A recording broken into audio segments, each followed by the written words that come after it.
tidak akan pernah seseorang miskin kena sedekah. Dan dalam hadis Bukhari yang lain, mulia sekali hadis ini, kita akan mendapatkan doa malaikat untuk melipat gandakan harta kita hanya dengan sedekah setiap hari itu.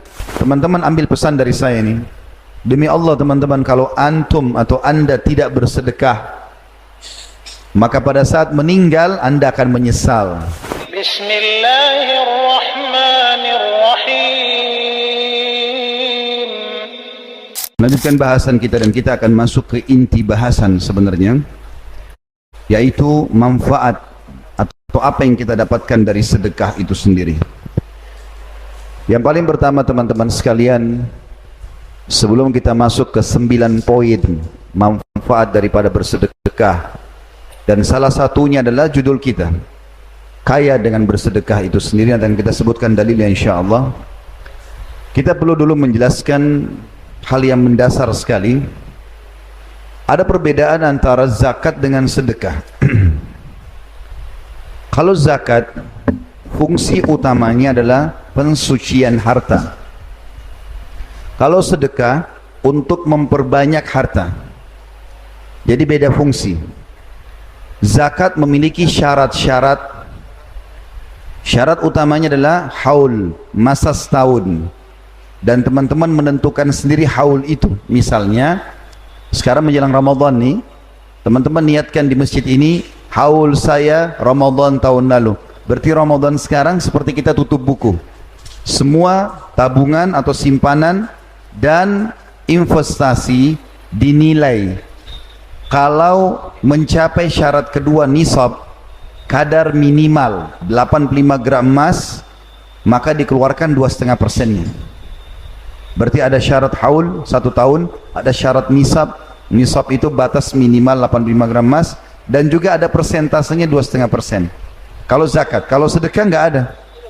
Mau sedekah tiap hari boleh, tidak ada juga kadar minimalnya, tidak ada persentase minimal gitu kan, atau jumlah yang ditentukan, karena dia lebih luas. Kenapa saya jelaskan ini teman-teman sekalian? Karena ada di antara umat Islam kita di Indonesia, mereka Masya Allah punya harta banyak. Idul Fitri, menjelang Idul Fitri atau Ramadan sibuk mengeluarkan zakat. Hitung zakatnya keluarlah, misalnya karena kaya raya punya zakat misalnya 1 miliar.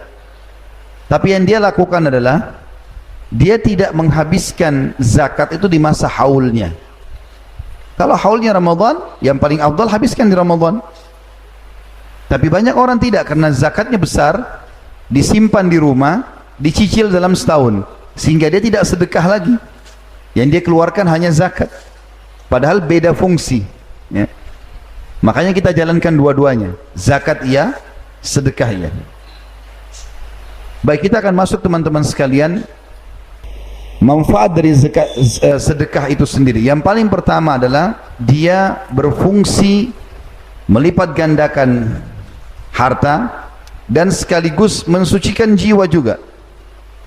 Walaupun zakat lebih fokus kepada pensucian harta. Mungkin dalam setahun, pada saat kita jual baju, kita jual makanan, kita kan tidak tahu konsumen ini bawa uang halal atau uang haram. Maka zakat membersihkan itu. Tapi secara umum, sedekah juga selain melipat gandakan harta. Kalau zakat tadi pensucian saja, maka sedekah bisa melipat gandakan harta dan juga menjadi pensucian sekaligus. Allah Subhanahu wa ta'ala berfirman tentang masalah itu, artinya sedekah bisa membersihkan dosa. Dalam surah At-Taubah ayat 103 atau 103, bunyinya a'udzubillahi minasyaitonirrajim, khudh min amwalihim shadaqatan tutahhiruhum wa tuzakkihim biha wa shalli 'alaihim inna salataka sakanun lahum wallahu sami'un 'alim. Ambillah sedekah dari sebagian harta mereka, yang dengan sedekah itu kamu membersihkan dan mensucikan mereka, dan berdoalah untuk mereka hai Muhammad, sesungguhnya doamu itu menjadi ketentraman jiwa bagi mereka, dan Allah maha mendengar lagi maha mengetahui. Jadi dari ini menjelaskan kepada kita bahwasanya bisa mensucikan diri. Kata sebagian ulama, pensucian diri maksudnya adalah disucikan oleh Allah dari segala dosa, dari segala sifat-sifat buruk dan penyakit-penyakit hati, Di antaranya pelit. Subhanallah, orang yang suka sedekah ini, Bapak Ibu sekalian, awet muda. Kok bisa awet muda, Ustaz? Karena orang yang biasa sedekah kan biasa memberi. Orang yang biasa memberi, maka sudah tidak ada lagi ketergantungan dengan hartanya. Walaupun dia kehilangan harta, maka dianggap biasa sama dia, karena dia sudah biasa mengeluarkan. Beda dengan orang yang bakhil. Maka hilang satu barang saja, itu akan dikenang bertahun-tahun. Hilang handphone, 10 tahun pun masih diingat. Hilang pulpen setahun, itu terus dibahas.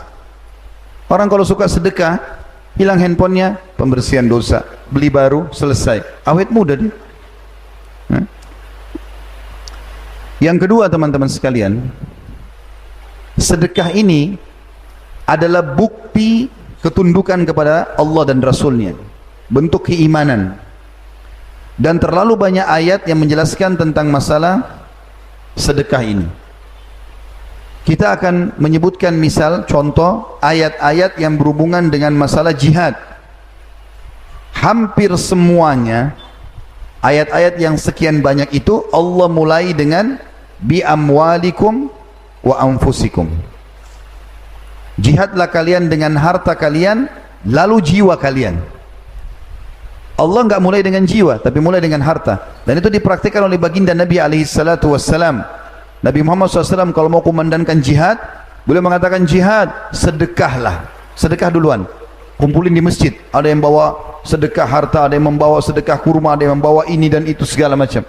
Setelah terkumpul harta, baru Nabi SAW bentuk pasukan untuk berperang.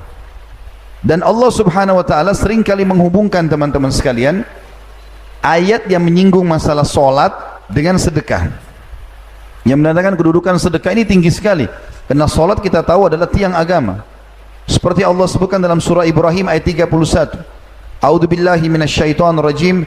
Qul li'ibadiyalladina amanu yuqimus salata wa yunfiqu mimma razaqnahum sirran wa alaniyatan min qabli an ya'tiya yaumun la bay'un fihi wala khilal.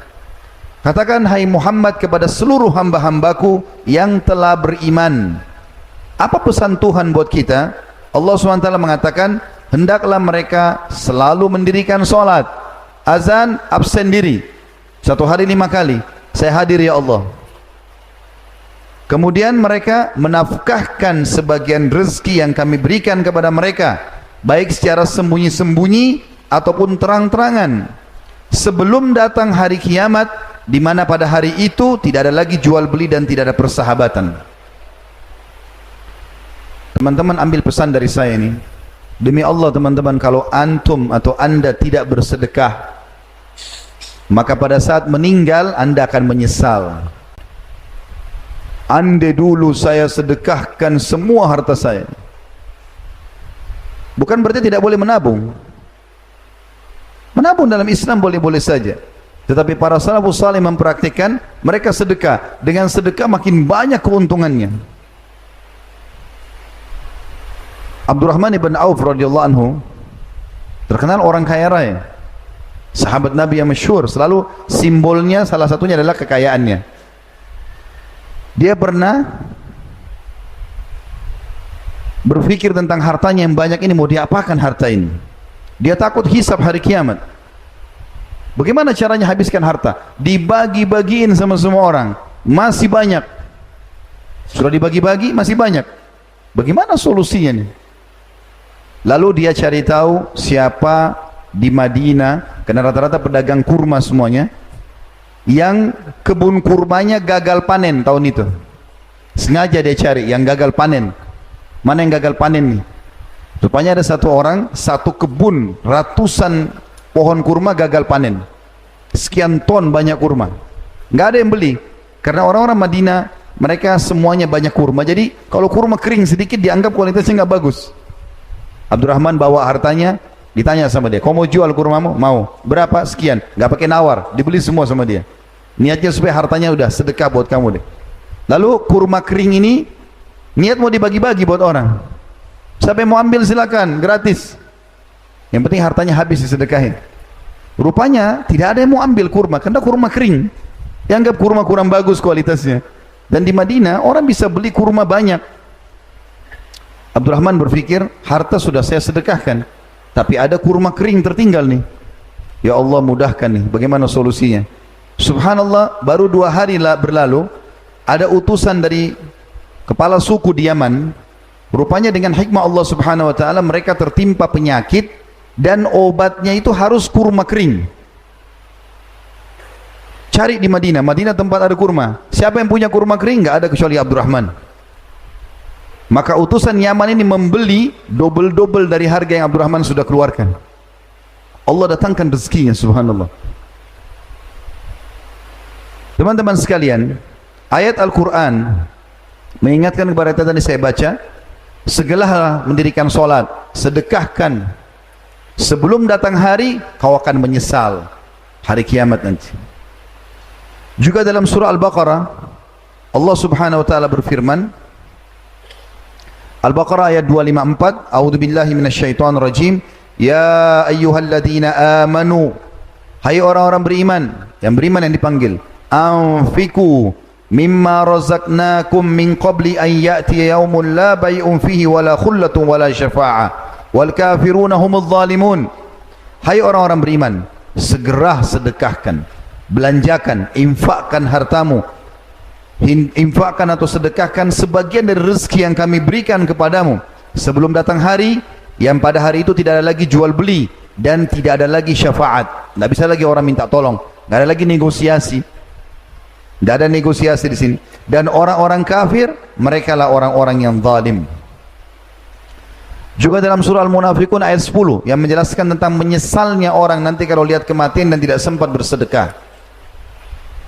Al-Munafiqun ayat 10 bunyinya, A'udzubillahi minasyaitonir rajim, wa anfiqu mimma razaqnakum min qabli an ya'ti ahadakumul mautu fayaqul rabbi laula akhartani ila ajalin qaribin fa asaddaqa wa akum minas salihin.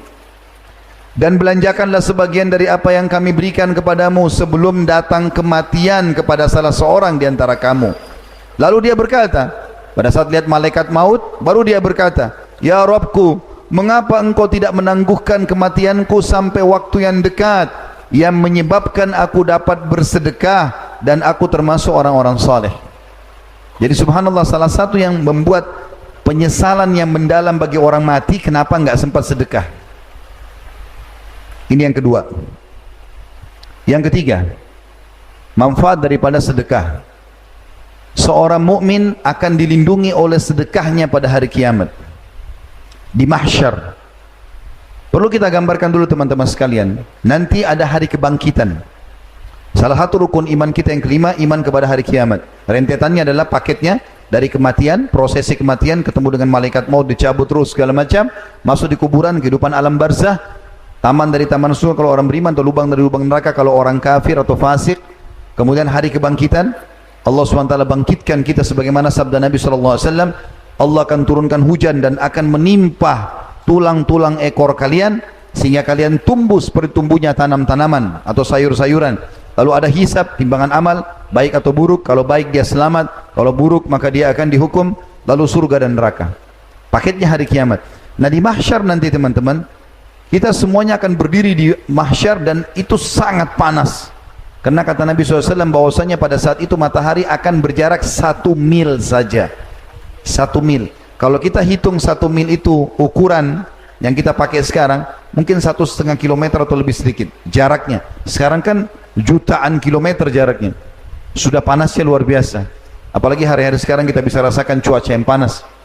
Bagaimana kalau 1,5 kilo? Bahkan sahabat yang merawi hadis mengatakan, saya demi Allah tidak tahu apakah 1 mil itu jarak ukuran yang biasa kita ukur, atau 1 mil istilah yang dipakai oleh wanita untuk meletakkan celak di matanya.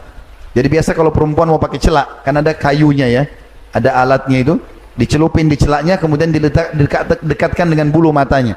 Kalau dia sudah letakkan dekat bulu matanya seperti ini untuk digosok gitu, maka ini namanya mil dalam bahasa Arab juga. Bisa saja seperti itu. Makanya Nabi SAW mengatakan dalam hadis yang sahih, ya'rukun nasu yaumal qiyamah hatta yadhhabu arakuhum fil ardi 70 dhira'a wa yuljimuhum hatta yabluga adhanahum. Pada hari kiamat manusia akan berkeringat hingga ngalir sejauh 70 hasta. keringat mereka, dan akan menenggelamkan mereka hingga mencapai telinga mereka. Ibnu Hajar rahimahullah menanggapi hadis ini sambil mengatakan, barang siapa yang memperhatikan kondisi tersebut, bahwasanya orang akan ditenggelam dengan keringatnya, bahkan dalam hadis lain dikatakan orang akan tenggelam dengan keringatnya sesuai dengan kadar dosanya. Ada yang tenggelam sampai mata kakinya, ada yang tenggelam sampai lututnya, ada yang sampai perutnya, ada yang sampai tenggorokannya, dan ada yang tenggelam sampai seluruh tubuhnya. Tapi orang lain nggak kena, dia sendiri karena panasnya.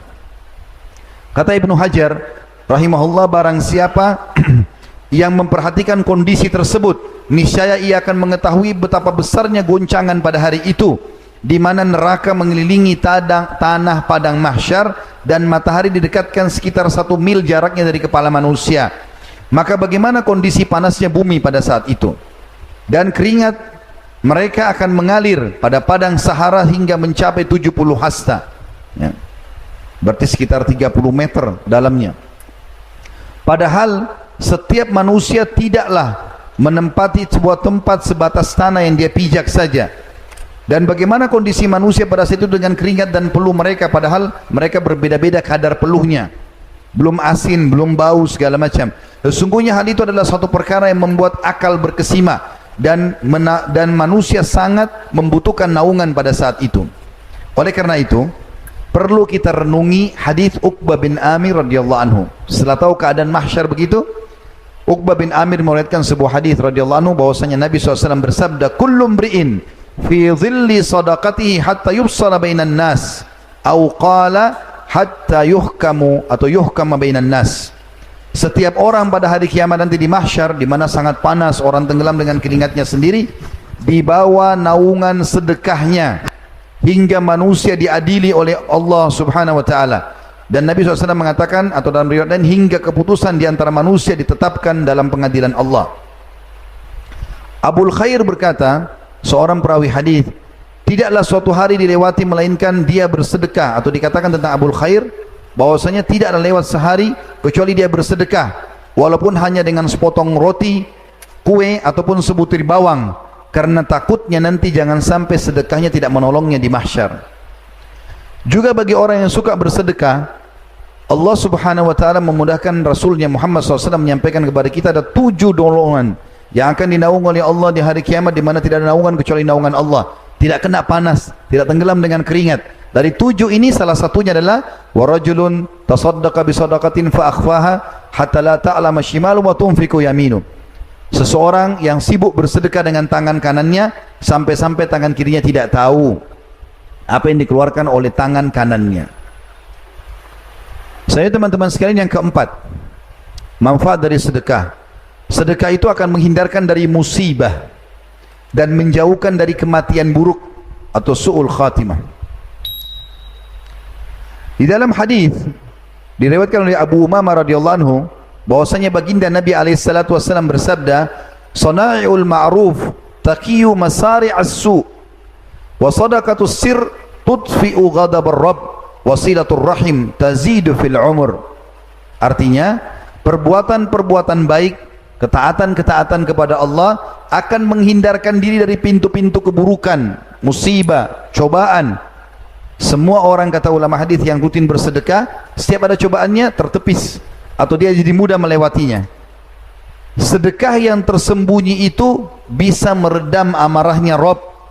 Kalau dia buat salah kan biasanya Allah marah, Allah akan hukum dia, tapi enggak jadi Allah hukum karena sedekahnya. Dan menyambung silaturahim akan menambah umur. Hadis ini sanadnya hasan, diriwayatkan oleh At-Tabarani. Ibnu Abu Ja'ad rahimahullah menanggapi hadis ini sambil mengatakan, sesungguhnya sedekah benar-benar akan menghindarkan seseorang dari 70 pintu keburukan. Bahkan ada hadis Nabi SAW yang diriwayatkan oleh Anas bin Malik radhiyallahu anhu yang berbunyi, inna sadaqata la tudfi'u ghadabar rabb wa tadfa'u an mitati su'. Ketahuilah sesungguhnya sedekah itu, kata Nabi SAW, dapat memadamkan amarah Rabb. Kalau ada orang buat dosa, Allah akan hukum, tapi karena dia sedekah, Allah hilangkan murkahnya itu dan menghindarkan dia dari kematian buruk. Ibnu Arabi Al-Maliki berkata, Yang dimaksud dengan hakikat kematian buruk adalah kematian dalam kondisi melakukan kemaksiatan. Dan Al-Mubarakfuri berkata, Al-Iraqi berkata, secara zahir maksud kematian buruk adalah kematian yang mana Rasulullah sallallahu alaihi wasallam berlindung kepada Allah darinya, berupa kehancuran, jatuh, tenggelam, kebakaran, tergoda syaitan saat menghadapi maut, dan terbunuh saat lari dari medan perang. Semua itu bisa seseorang selamat karena sedekahnya. Juga dalam hadis Bukhari, Nabi SAW mengatakan, sesungguhnya dosa-dosa akan terlintas dalam hidup kalian, dan itu akan dimaafkan dengan sholat, puasa, dan sedekah. Jadi dia membersihkan kesalahan-kesalahan tersebut. Kata ulama, orang yang rutin bersedekah Allah akan selamatkan. Yang penting sedekahnya dari sumber yang halal. Perlu teman-teman garis bawah juga poin penting. Kita kuatkan di poin keempat ini.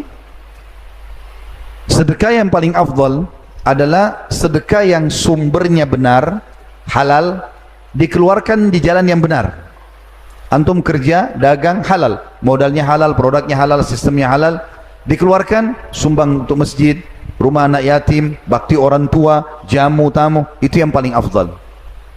Dan ini yang bisa menyelamatkan dari masalah. Yang kedua, yang ketiga, dan keempat ini masalah, bahkan bisa jadi hukuman bagi dia.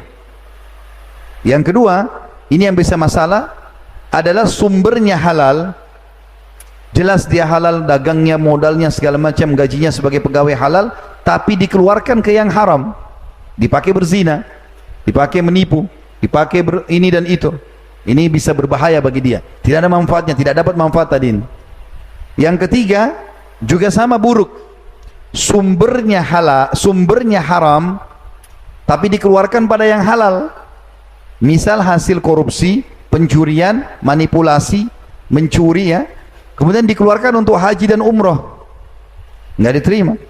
Karena kata Nabi SAW, Inna Allah tayyibun la yakbalu illa tayyiba. Allah suci dan bersih, tidak terima kecuali suci dan bersih. Yang terakhir, yang keempat, yang paling buruk, sumbernya haram, keluar yang haram, hasil pencurian dipakai berzina. Ini yang paling berat. Oleh karena itu kita harus fokus, harta kita harus sumbernya halal, kemudian dikeluarkan pada yang halal. Nabi SAW mengatakan, ni'ma malus salih biyadi abdis salih. Sebaik-baik harta adalah yang saleh, yang halal, yang baik, kemudian di tangan orang yang saleh, karena dia akan keluarkan pada kebaikan-kebaikan. Yang kelima, sedekah itu akan menjadi bukti tentang keimanan dan saksi pada hari kiamat.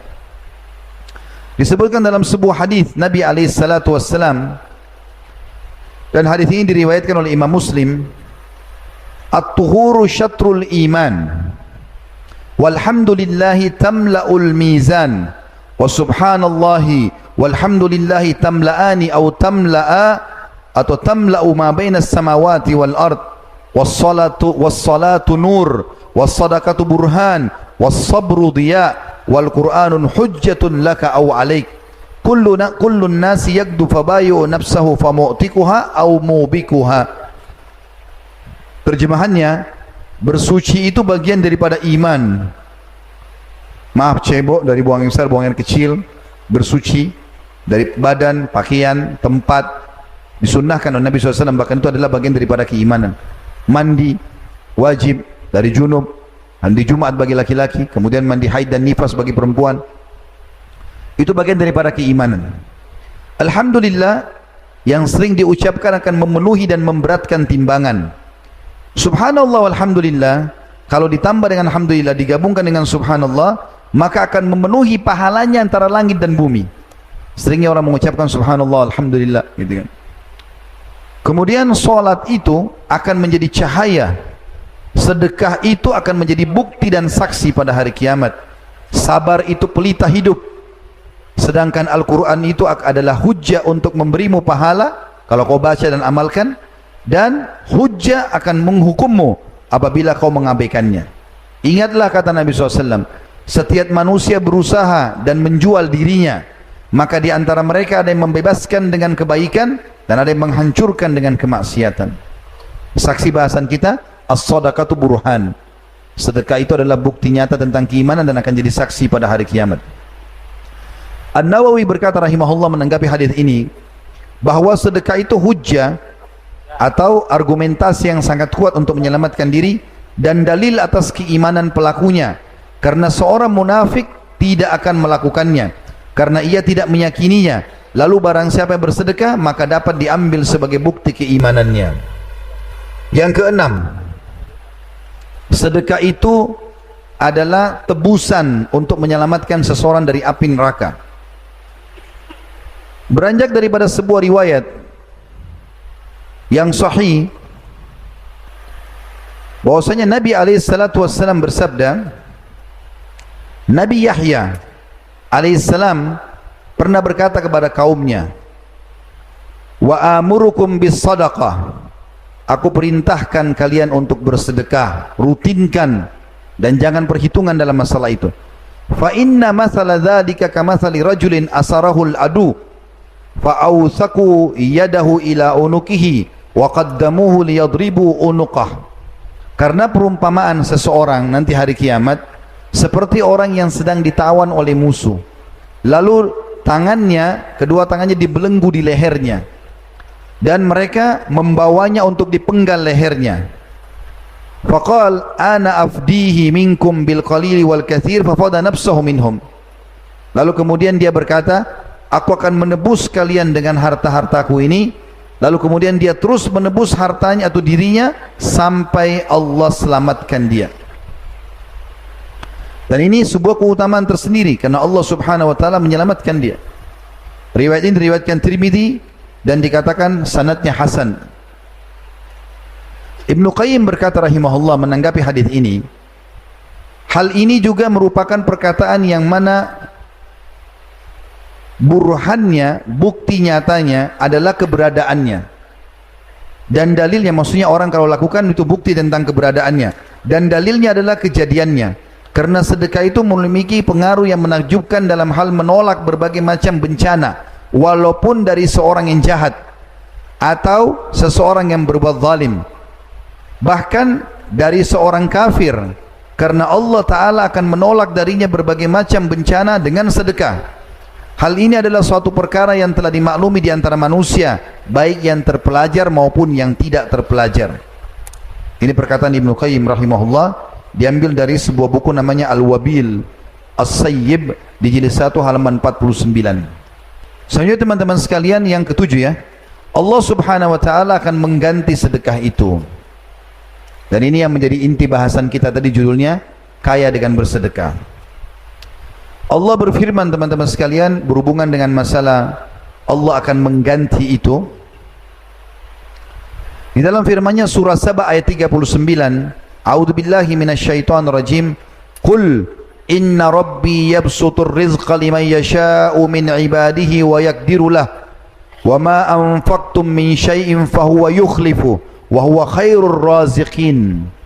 Artinya, katakan hai Muhammad kepada hamba-hambaku, sesungguhnya Tuhanku melapangkan rezeki bagi siapa yang dikehendakinya di antara hamba-hambanya, dan dia menyempitkan rezeki bagi siapa yang dikehendakinya. Dan barang siapa atau barang apa saja yang kamu nafkahkan, sedekahkan di jalan Allah, maka pasti Allah akan menggantinya, dan dialah sebaik-baik pemberi rezeki. Semua yang kita keluarkan yang penting ke sumber halal, walaupun untuk kebutuhan kita pribadi, beli mobil, beli rumah, haji dan umrah, semuanya sebanyak apapun Allah akan ganti, selama memang itu adalah hal yang benar. Sekaligus saya ingatkan di sini teman-teman, banyak orang di Indonesia sengaja cari travel haji umrah yang murah, padahal dia orang kaya. Kenapa? Murah, walaupun jauh dari Masjidil Haram. Yang penting murah, toh saya cuma datang ibadah. Keliru akhi dan ukhti. Cari travel yang paling bagus, yang paling mahal. Sudah fasilitasnya enak, ibadahnya enak, Allah ganti. Kenapa cari yang murah ini? Bahkan cari pesawat yang transit 7 kali pun tidak apa-apa. Yang penting murah. Kenapa akhi? Dan kenapa ukhti? Kenapa menyusahkan diri? Allah tidak suruh kita itu. Bahkan kata Nabi SAW dalam hadis sahih riwayat ahli sunan, innallaha yuhibbu an yara athara ni'ami al abdi. Allah suka sekali melihat bekas nikmatnya pada hambanya. Allah suruh kita pakai baju bagus, mobil yang bagus, rumah yang bagus. Bahkan kata Nabi SAW, puncak nikmat pada seorang hamba mukmin adalah di jasadnya, yang di rumahnya yang luas, tetangganya yang baik, dan tunggangannya atau kendaraannya yang layak. Boleh orang pakai. Dalam Islam yang penting sumbernya halal. Nikmati, Allah akan ganti. Sebuah hadis qudsi menekankan masalah itu. Hadis sahih riwayat Bukhari. Kata Nabi SAW, Allah berfirman, qala Allah tabaraka wa ta'ala, Allah yang maha berkah dan maha tinggi telah berfirman, ya ibna Adam, anfik alaik. Wahai anak Adam, berinfak dulu di jalanku, aku akan berinfak kepadamu. Tidak akan pernah seseorang miskin kena sedekah. Dalam sebuah hadis Bukhari yang lain kata Nabi SAW, ma naqasa malum min sadaqah, tidak akan pernah berkurang harta karena bersedekah. Kalau teman-teman mau dapat sesuatu yang besar dari Allah, keluarkan juga yang besar. Ini kadang-kadang celengan masjid lewat, cari uang yang paling kecil, 2.000 rupiah, kasihlah 2.000. Lalu dengan 2.000 angkat tangan ke langit, ya Allah berikan saya kesehatan, keturunan, istri yang cantik, ya, mobil yang bagus, ini dan itu. 2.000 rupiah. Ya bakhil, ini manusia pelit. Keluarkan yang besar jalan Allah, berikan yang terbaik, dan tidak ada hitung-hitungan sama Allah, karena Allah juga membalas, innallaha yarzuqu man yasha bighairi hisab. Allah akan memberikan balasan tanpa ada hitungan, tapi syaratnya juga tidak hitungan. Mana bisa mau dapat ikan paus pakai kail yang kecil? Nggak mungkin. Pakai kapal tanker yang besar. Dan saya ajak teman-teman sekalian yang belum pernah berinfak dengan 10.000 rupiah, selama ini cuma 1.500, coba belajar 10.000. Yang sudah pernah 10.000, belum pernah, cari nilai yang antum belum pernah. 100.000 belum pernah, 10.000 sudah pernah, sekarang infak 100.000. Makin besar balasannya. Sudah pernah 100.000, cari 1 juta. Sudah pernah 1 juta, 10 juta, pernah 10 juta, 100 juta, pernah 100 juta, 1 miliar. Sahabat miliaran kalau berinfak, miliaran. 20 miliar, 30 miliar nilainya. Teman-teman kalau ikuti ceramah kami di YouTube, ada 40 lebih episode sahabat sudah kami bedah di Jakarta, Tabligh Akbar. Hampir semua sahabat itu kalau yang kaya-kaya dan disebutkan tentang infaknya, kalau saya hitung dalam rupiah sekarang, sekian puluh ribu dinar emas, 20 miliar, 30 miliar. Tidak pernah miskin mereka. Ini resep ini. Kalau ada yang bisikin nanti kalau kau keluarin kau mau makan apa, syaitan, jangan ikut. A'udzubillahi minasyaitonirrajim. Tidak mungkin Allah dan Rasulnya salah. Pernah ada sahabat teman-teman, adik kakak, si kakak sakit perut, adiknya datang ke masjid lalu mengatakan, ya Rasulullah, kakakku lagi sakit perut. Kata Nabi SAW, berikan dia madu, kasih madu. Ini contoh yang lain ya, untuk menguatkan keyakinan kepada Allah dan Rasulnya. Berikan dia madu. Karena Nabi SAW mengatakan, kesembuhan ada di 3 hal: meminum madu, kemudian sayapan bekam, ngeluarin darah kotor, dan kai. Kai itu menempelkan besi panas. Lalu kata Nabi SAW, dan aku melarang umatku menggunakan kai. Maka waktu orang ini datang mengatakannya, Rasulullah, kakak saya sakit perut. Kata Nabi, kasih madu. Rupanya dikasih madu, kakaknya dia pulang lagi. Kakak saya masih sakit ya Rasulullah. Seakan-akan gak yakin nih. Apa kata Nabi SAW? Allah pasti benar dan perut kakakmu yang bohong. Sabar, pasti sembuh. Tidak mungkin tidak. Nggak ada keraguan bagi seorang mukmin. Tahu teman-teman apa yang membuat Abu Bakar radhiyallahu anhu punya kedudukan tinggi di sisi Allah? Sampai dari semua sahabat yang dapat julukan Siddiq, yang akan menemani nabi-nabi di surga. Minan nabiyina was siddiqin, nabi-nabi dan orang siddiq. Abu Bakar satu orang yang dapat julukan Siddiq. Kenapa? Semua yang Allah dan Rasulnya ucapkan pasti benar. Mau masuk akal nggak masuk akal pasti benar. Waktu kejadian Isra Mi'raj, ya, orang-orang Quraisy bilang, Abu Jahal bilang sama Abu Bakar, ini teman Muhammad sudah gila, masa ngaku Isra jalan di malam hari ke Palestina. Waktu itu kalau orang mau jalan, waktu itu belum ada pesawat segala macam, orang harus menunggangi kuda terkuat, anak muda yang punya kekuatan full, 1 bulan jalan non-stop baru sampai ke Palestina. Ini 1 malam jalan ke sana, pulang pergi lagi, kemudian naik ke langit ketemu Tuhannya kembali lagi. Bagaimana bisa itu? Abu Jahal ingin goyahkan imannya Abu Bakar. Apa kata Abu Bakar? Hai Quraisy, ketahuilah, kalau depan mata saya ada tembok warnanya putih, Lalu Muhammad bilang, bukan Abu Bakar, itu hitam. Saya akan bohongkan mata saya dan saya akan bilang, iya hitam. Jadi kalau Nabi bilang hitam, padahal putih depan mata, enggak, hitam, berarti mata saya yang salah. Saking percayanya sama Nabi Muhammad SAW. Begitu seorang muslim. Bagaimana antum masih ragu dengan penyampaian wahyu seperti ini? Dan dalam hadis Bukhari yang lain, mulia sekali hadis ini, kita akan mendapatkan doa malaikat untuk melipat gandakan harta kita hanya dengan sedekah setiap hari itu. Kata Nabi SAW, "Ma min yaumin yusbihul ibadu fihi illa wa malakani yanzilan." Tidak ada satu hari pun di pagi hari setiap hamba yang masih hidup ada, kecuali ada malaikat dan Allah turunkan dua dari langit pada hari itu. Fayakul ahaduhuma, maka salah satu malaikat itu berkata, "Allahumma a'ti mumfikan khalafa." Ya Allah, berikanlah kekayaan dan ganti orang-orang yang berinfak. Wa yaqulul akhar, Allahumma a'ti mumsikan talafa. Dan yang satu lagi mengatakan, ya Allah, binasakan, hancurkan orang-orang yang kikir. Imam Nawawi berkata rahimahullah menanggapi hadis ini, para ulama berkata, infak tersebut adalah dalam ketaatan, akhlak-akhlak yang terpuji untuk keluarga dan tamu, sedekah-sedekah dan sebagainya, dan tidak pada hal-hal yang tercela atau mubadzir berlebih-lebihan. Sedangkan infak yang menahan diri dari hal yang tercela dalam infak adalah hal yang positif. Lalu beliau mengatakan, atau Ibnu Hajar menanggapi itu, Ibnu Hajar mengatakan adanya doa dari malaikat kehancuran mengandung dua makna.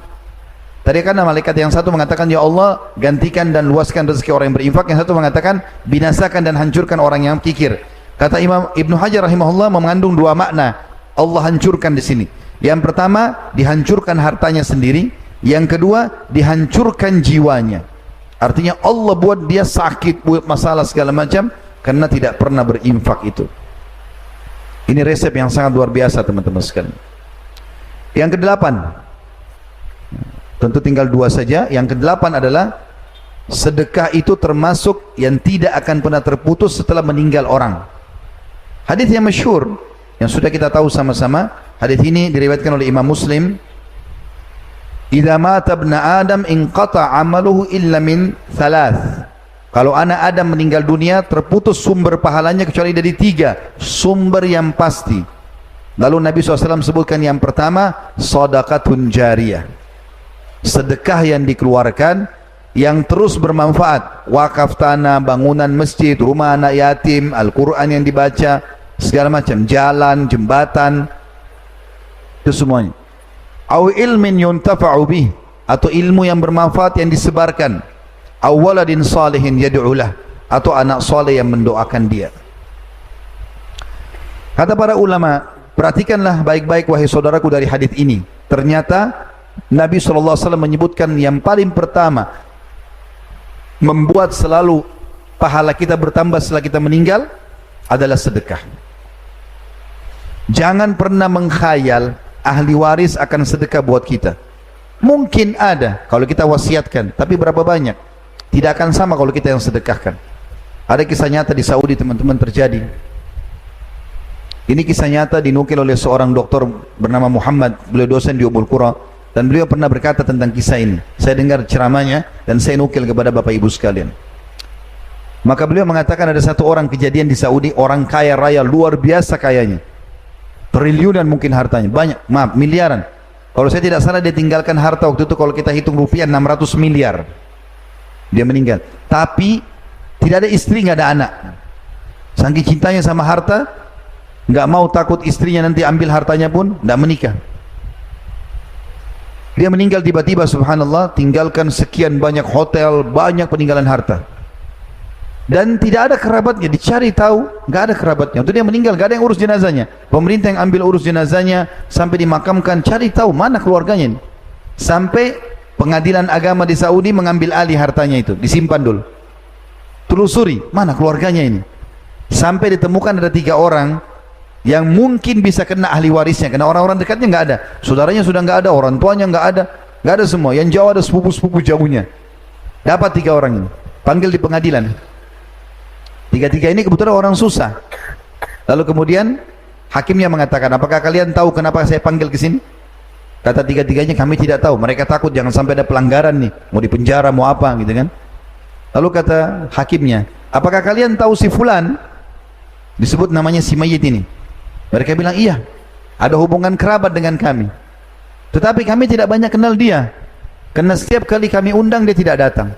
Kami pun tidak pernah diundang ke rumahnya, kami tidak tahu. Kata hakimnya, dia baru saja meninggal, dan dia meninggalkan harta yang cukup banyak. Harta yang cukup banyak. Harta itu kami sudah cari, nggak ada ahli waris kecuali kalian bertiga nih. Maka kami akan berikan kepada kalian. Bayangkan teman-teman, orang miskin tiba-tiba dapat 200 miliar satu orang. 1 miliar itu 1000 juta. Nggak kerja, nggak apa ini. Masing-masing 200 miliar, 200 miliar, 200 miliar. Tanda tangan, ceknya akan cair. Waktu mereka mau keluar dari pengadilan, ini saksi bahasan, perhatikan baik-baik. Apa kata hakimnya? Sebentar, sebelum kalian pergi. Ada saran dari saya saja, kata hakim. Kata mereka bertiga, apa itu? Ini kan si mayit, rahimahullah, semoga Allah rahmati, meninggal tinggalkan harta banyak. Seperti kalian lihat ini, sekian ratus miliar. Maka saran saya, dia tidak sempat bangun masjid dan buat amal. Bagaimana kalau kalian keluarkan masing-masing 300 ribu real, ya sekitar 1 miliar lah ya. Satu orang 1 miliar, berarti 3 miliar. Lalu bangunkan buat dia masjid. Artinya kalau 1 miliar satu orang, masih ada 199 miliar masing-masing. Apalagi ini uangnya si mayit, gitu kan? Apa jawaban mereka bertiga? Yang satu bilang, saya sudah lama hidup melarat, sekarang saya mau hidup senang. Artinya nggak mau keluarkan 1 miliar, padahal bukan duitnya.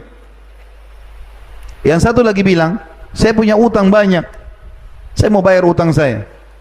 1 miliar nggak mau dikeluarin, utangnya nggak mungkin sampai sebesar itu, tapi nggak mau. Yang satu lagi mengucapkan kalimat, ini juga buruk, tapi kita ambil pelajaran. Dia bilang apa? Wahai hakim, ketahuilah, orang ini semasa hidupnya tidak pernah memberi manfaat buat dirinya sendiri. Dia nggak pernah sedekah nih orang, nggak pernah bangun masjid. Bagaimana kami bisa bantu kasih sedekah dia sementara dia sudah mati? Artinya mereka buruk tiga-tiganya nih. Lalu pergi tidak ada yang membantu sama sekali. Tapi pelajaran kita, jangan kita menjadi mayit seperti mayit ini. Karena nggak pernah sedekah semasa hidup, kita tinggalkan harta, ahli waris pun tidak ada yang mau sedekah buat kita. Kalau kita saja nggak mau bangun masjid, apalagi ahli waris, lebih jauh lagi. Kita hanya dikenang hari pertama, hari kedua mati. Sebulan, setahun, lama-lama sudah nggak ada lagi dikenang. 10 tahun sekali baru dikenang mungkin. Maka yang tertinggal adalah amal yang kita lakukan. Makanya teman-teman sekalian, sebuah hal yang sangat mulia, kaum salafus saleh ya, itu selalu bersedekah. Dikatakan bahwasanya Abdullah bin Umar radhiyallahu anhuma setiap hari bersedekah walaupun hanya dengan sebutir bawang. Ada sebuah kisah unik dari Aisyah radhiyallahu anha ummul mukminin. Satu waktu beliau pernah berpuasa, lagi berpuasa. Kemudian sudah mau menjelang buka puasa. Berapa saat lagi azan maghrib?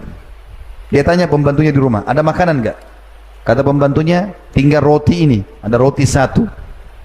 Dan biasanya kalau orang lagi tidak punya makanan apa-apa, kalau ada harta, biasanya pakai roti sama madu. Ini enggak ada, maka rotinya cuma dicelup di minyak saja, supaya ada rasanya. Cuma ini ya Ummul Mukminin, roti ini sama minyak. Kata Aisyah radhiyallahu anha, enggak apa-apa, siapin untuk buka puasa.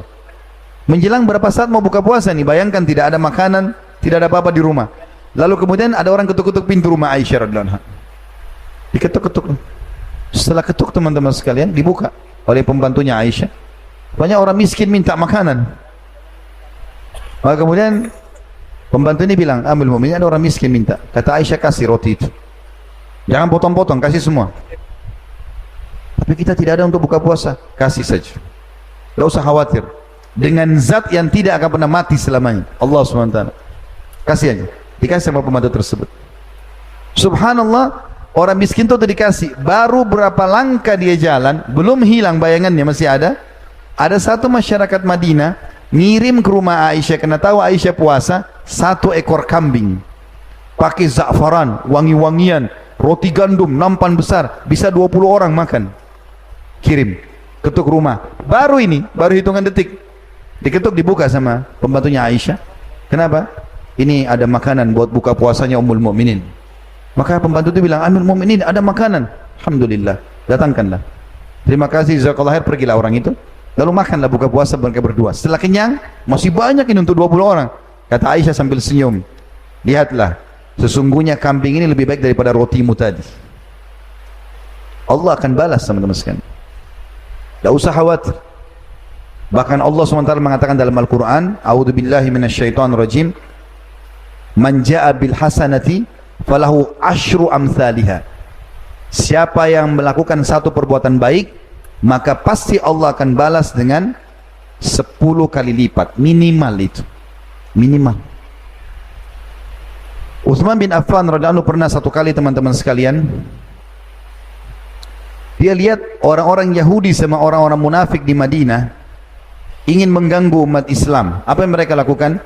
Mereka beli semua barang-barang di pasar, kemudian semua umat Islam tidak punya barang lagi, lalu setelah itu mereka mahalkan harga. Maka umat Islam kerepotan ini untuk belanja. Utsman bin Affan lihat sikap mereka ini, maka dia utus ke negeri Syam sekian banyak unta yang mengangkat barang-barang kebutuhan. Waktu datang, setiap unta ada satu pegawainya, Utsman bin Affan radhiyallahu anhu ajma'in.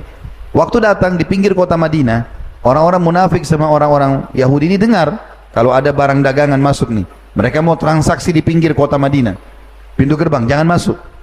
Begitu mereka tiba di sana, mereka tanya orang-orang yang sedang pikul tali atau pegang tali kekangannya unta itu, ini punya siapa? Kata mereka, majikan kami, Utsman bin Affan. Coba panggil, kami mau negosiasi. Datanglah Utsman bin Affan di situ. Lalu mereka bilang, hai Utsman, apa ini barangmu? Iya. Kenapa? Kami ingin negosiasi. Kata Utsman, berapa kalian mau beli? Ada satu orang Yahudi bilang begini, saya akan membeli, hai Utsman, membayar setiap produkmu double harganya, 100%. Kalau 1 dirham jadi 2 dirham, langsung untung, nggak usah pas di pasar ditata, dan saya beli semua ini, sekalian saya beli semuanya, untung langsung. Kata Utsman, saya mau lebih. Ada orang satu lagi bilang 2 kali lipat, 200%, 1 dirham jadi 3 dirham, 10 dirham jadi 30 dirham, semua saya beli. Kata Utsman, saya mau lebih. 3 kali lipat. Ada yang nyaut, saya ingin lebih. Terakhir ada satu orang Yahudi bilang begini, hai Utsman, yakinlah tidak ada orang tawar lebih daripada saya. Saya kasih kamu 5 kali lipat setiap produk, 500%. Bayangkan kalau kita beli barang 100.000, dia beli 500.000 atau 600.000 satu barang, 5 juta menjadi 25 juta atau 30 juta, semua dibeli. Kaya raya mendadak ini. Kata Utsman, saya mau lebih. Kata si Yahudi ini, dari mana Utsman kau dapatkan orang mau lebih? Dia bilang, kalian mau tahu siapa yang bisa lebih beli lebih dari kalian? Mereka bilang, tentu saja mau tahu siapa nih orang kaya mau lebih beli. Maka Utsman mengatakan kepada pegawai-pegawainya, panggil seluruh umat Islam di Madinah, semuanya, jangan terkecuali. Panggil. Lalu kemudian setelah datang, Utsman naik di atas sebuah batu tinggi lalu mengatakan, wahai muslimin, saksikanlah di hadapan Allah nanti kalau ini semua sedekah buat kalian. Ambil gratis. Maka di depan matanya orang Yahudi sama orang munafik ini, umat Islam mengambil, ambil keju, ambil gandum, ambil macam-macam, semua ambil gratis ini. Dan ini depan mata mereka keuntungan besar sebenarnya. Tapi Utsman bin Affan ingin tunjukkan kepada mereka bahwasanya ada sesuatu pesan yang penting berhubungan dengan Allah SWT, dan juga ingin mematahkan sikap mereka yang ingin mengganggu umat Islam. Setelah habis semua diambil, dan dalam beberapa athar dikatakan karena infak itu, maka satu kota Madinah nggak butuh belanja di pasar sebulan. Akhirnya harga pasar jadi turun semua, gara-gara tadinya Utsman sudah bagikan makanan ini. Yang terjadi, teman-teman sekalian, pada saat Utsman bin Affan sudah bagi-bagi itu, beliau balik ke arah orang-orang Yahudi dan munafik sambil mengatakan, apakah kalian tahu siapa yang membeli lebih dari kalian? Kata orang-orang Yahudi dan munafik itu, barang apa lagi yang kau mau jual? Sudah habis semuanya. Dia bilang, karena Allah membeli dari saya 10 kali lipat. Gak ada yang bisa beli 10 kali lipat. Dan dia ingin menunjukkan tentang hadis tersebut. Yang terakhir, teman-teman sekalian, adalah keutamaan yang ke-9. Sedekah itu bisa menghapuskan dosa-dosa. Sebagaimana hadis Muadz bin Jabal radhiyallahu anhu disebutkan dalam Sunan Tirmidzi dengan sanad sahih, Nabi SAW bersabda, as-sadaqatu tudfi'ul khati'ata kama yudfi'ul ma'un nar. Sedekah itu menghapus kesalahan sebagaimana air memadamkan api. Jadi ada dosa-dosa yang dimaafkan oleh Allah karena sedekah. Abdullah bin Abbas, Abdullah bin Umar dan anhum ajma'in berkata, kalau aku punya perkara yang belum selesai atau doaku belum diijabah, maka aku sengaja keluar mencari orang miskin untuk aku bersedekah padanya. Dan dengan itu Allah Subhanahu wa taala memudahkan urusanku. Sekian banyak keutamaan teman-teman sekalian. Resep yang sederhana, sedekah.